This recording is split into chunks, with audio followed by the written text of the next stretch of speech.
If you're someone who was never really allowed to just be a child, this video is going to feel very familiar.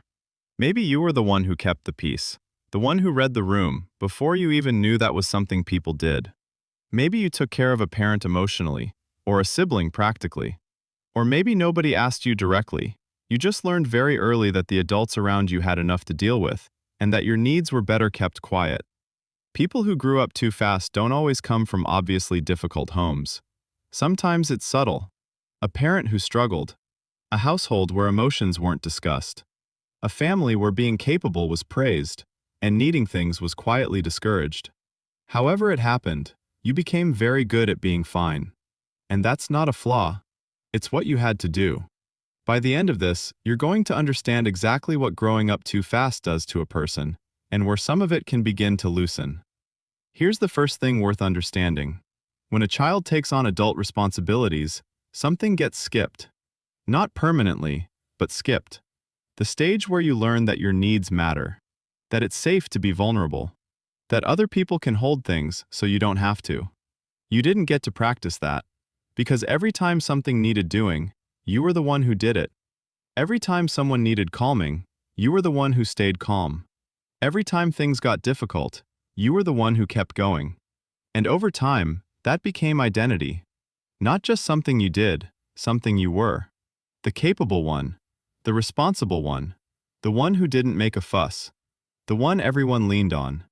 And the thing about an identity built on capability is that asking for help starts to feel like failure.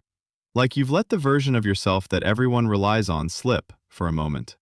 Because somewhere underneath the capable adult is a child who learned that needing things made you a burden. And burdens, in that household, were not welcome. There's something else that happens to people who grew up too fast. They become extraordinarily good at reading other people, and extraordinarily bad at reading themselves. Think about what you had to do as a child. You had to track the adults around you, their mood, their stress level, whether today was a good day or a difficult one. You developed a kind of emotional radar that most people never have to build. You could feel the shift in atmosphere before anyone said a word. You knew when to be quiet, when to be helpful, when to disappear, and when to step in before things escalated. That radar kept things manageable. It kept you safe. And it became so automatic that you stopped noticing you were doing it. That radar doesn't switch off when you grow up. It just transfers. To your workplace, to your friendships, to your relationships. You are still scanning every room you walk into, still tracking other people's emotional states, still adjusting yourself accordingly. And while you're doing all of that, monitoring everyone else, managing everyone else, keeping everything running, your own needs are going completely untracked. Not because they don't exist, but because you never learned to look for them. Because for a very long time, nobody else did either. There's a particular loneliness that comes with growing up too fast. It's the loneliness of always being the strong one, of people coming to you with their problems, because you don't fall apart. Because somehow, even when things are hard for you, you still show up for everyone else. Of being trusted with everyone else's weight, while yours goes unasked about. Not because people don't care, but because you've never given them reason to think you need them to.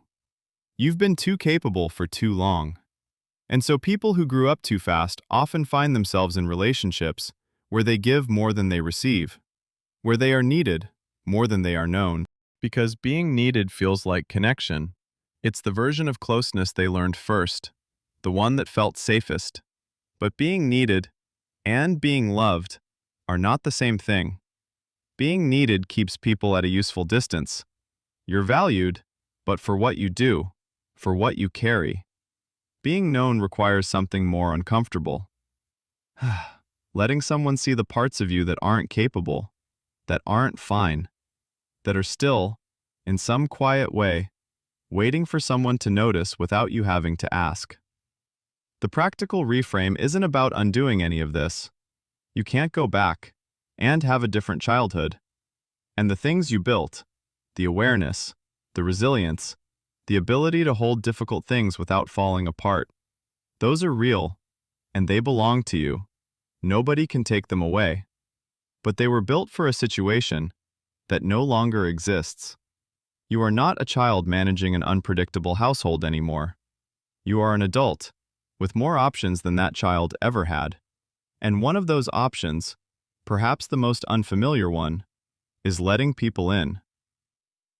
Not all the way, not all at once, but the next time someone offers to help you, when someone asks what you need, when someone reaches toward you rather than leaning on you, notice what happens in your body. If the answer is discomfort, or a quick redirect back to what they need, that's the pattern, not a flaw, just something learned so early, it feels like instinct.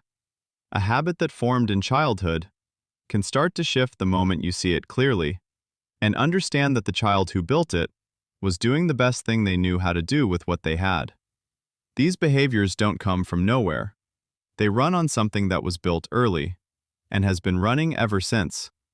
And understanding what that something is where things can start to change.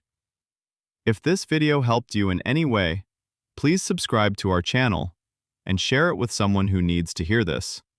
Thanks for watching.